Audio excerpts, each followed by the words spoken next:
السلام علیکم، میرا نام منیرہ نعیم سوزر ہے اور آپ میرے چینل پر امتیاز علی تاج کے خرطبہ کا قاضی کی خلاصے کے ساتھ آپ دیکھ رہے ہیں مجھے۔ یہ ڈرامہ امتیاز علی تاج نے لکھا ہے، خرطبہ کا قاضی، جو کہ او لیولز کے نصاب میں شامل ہے۔ امتیاز علی تاج اردو ڈرامہ نگاری میں ایک بہت اہم شخصیت ہے، جن کے کئی ڈرامے مقبول ہوئے، جن میں گورنمنٹ کالج اور انالکری کو خاص شہرت ملی۔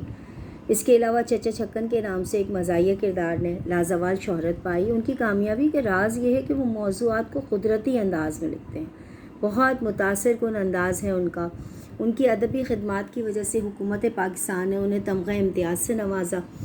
ڈرامہ خرطبہ کا قاضی میں انہوں نے قدیم مسلمان کا فلسفہ اور فکر بیان کیا ہے۔ یہ ایک بابی ڈرامہ ہے، یعنی کہ ایک ہی چیپٹر، ایک ہی اس پر باب پر مشتمل ہے، جس کی کہانی کا مرکزی نقطہ انصاف ہے، یعنی کہ انصاف سب کے لیے برابر ہے، چاہے کوئی اپنا ہو یا پرایا، انصاف کی نظروں میں سب کو برابر ہونا چاہیے۔ اس سبق میں مصنف زبیر کے والد کی کہانی بیان کر رہے ہیں۔ زبیر کے والد قاضی ہیں۔ حلاوہ زبیر کی دائی کا نام ہے، جنہوں نے زبیر کو اس وقت سے دودھ پلانا شروع کیا جب وہ صرف 3 روز کا تھا اور اس کی ماں اسے جنم دے کر اس دنیا سے چلی گئی۔ حلاوہ نے زبیر کو ماں کا پورا پیار اور پورا تحفظ فراہم کیا، اسی وجہ سے اسے زبیر سے اس قدر انسیت اور لگاؤ تھا۔ اس کا دکھ نہ ختم ہونے والا تھا۔ وجہ یہ تھی کہ زبیر نے غیر ارادی طور پر ایک شہری کو قتل کر دیا تھا، اور اس کے والد چونکہ قاضی تھے تو انہوں نے قتل کی پاداش میں اسے سزائے موت سنائی تھی۔ عبداللہ خانزاد جو ان کا ملازم تھا، اس نے زبیر کو پھانسی کے پھندے سے بچانے کے لیے گرناتا کے ہر شہری سے عہد لیا کہ وہ زبیر کا قتل نہیں کرے گا، یعنی کہ اس کو سولی پر چڑھانے کے لیے کوئی درکار تھا نا، تو اس نے ہر ایک سے وعدہ لے لیا۔ پھر باہر سے جتنے لوگ آ رہے تھے، جو اندر شہر میں داخل ہوتے تھے، وہ ان سے وعدہ لیتا تھا کہ ان کے سر خون نہیں ہوگا زبیر کا۔ تو مصنف یہ بتاتے ہیں کہ پورے شہر میں کوئی بھی شخص تھا، وہ زبیر کو پھانسی دینے کے لیے تیار نہ تھا۔ بالآخر زبیر کو پھانسی کس کو فریضہ انجام دینا پڑا؟ قاضی کو، یعنی کہ ان کے پاس ایک بہانہ بھی تھا کہ وہ زبیر کی پھانسی روک لیتے، اس کو کوئی پھانسی دینے والا نہیں ہے، لیکن انہوں نے اس کا فریضہ خود انجام دیا۔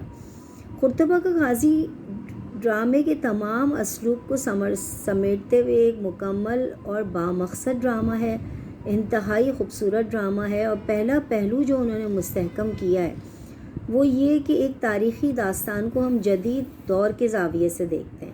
خرطبہ کا قاضی میں انہوں نے قدیم مسلمان تاریخ جدید وسیع دائرے میں پیش کیا ہے، جو نوجوان نسل کے لیے بھی بہت دلچسپی کا باعث ہے۔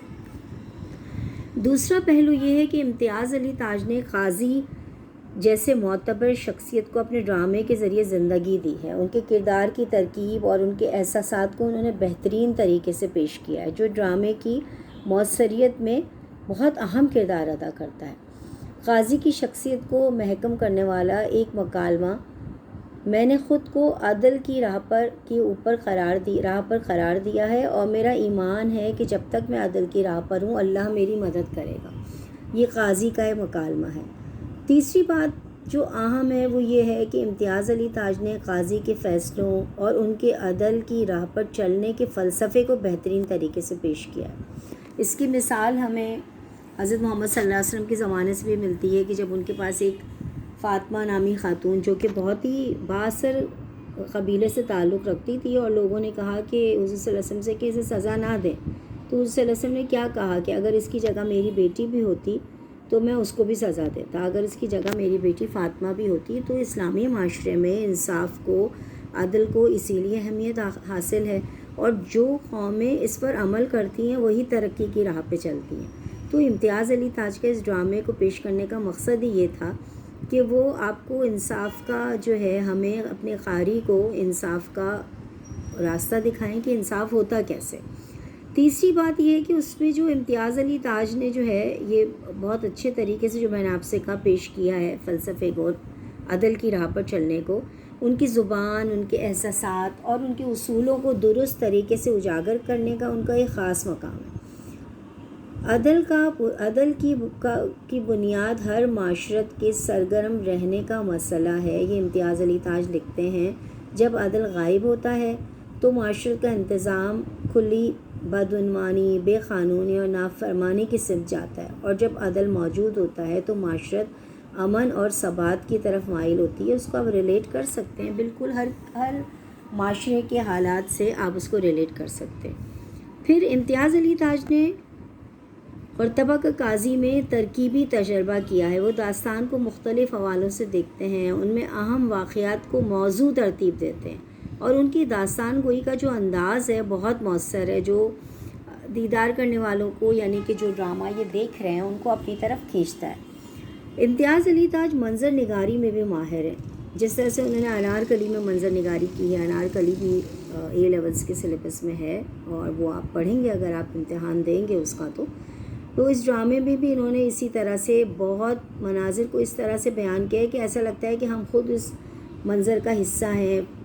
جس طرح سے فضا کو سوگوار بتایا گیا ہے، پھر قاضی کا جو سولی پہ چڑھاتا ہے اپنے بیٹے کو، پھر اس کی منظر نگاری جس طرح سے کی گئی ہے کہ قاری اس رنج و الم کو محسوس کرتا ہے۔ عوام کا رنج و عمل، حلاوہ کی بے بسی، عبداللہ کا اعتماد، قاضی کا اپنے بیٹے کے دکھ میں ہونے کے باوجود اپنے فیصلے پر عمل کرنا۔ پانچویں اور آخری بات، امتیاز علی تاج نے اردو ڈرامہ نگاری میں ایک نیا معیار قائم کیا ہے۔ ان کی کہانیاں اور ڈرامے اسلامی تاریخ اور ان کی اہمیت کو نئی روشنی میں پیش کرتے ہیں، جو نوجوان نسل کے لیے تعلیمی اور تربیتی اہمیت رکھتا ہے۔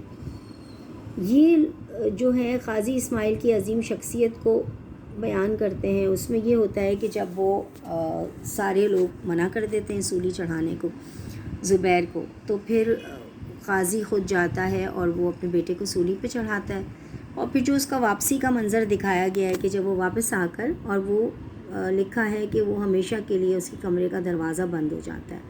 تو ایک طرف بیٹے کو سولی دینا اور اس کو جو ہے اپنا فرض ادا کرنا، جو کہ ایز اے قاضی ان کے اوپر فرض تھا،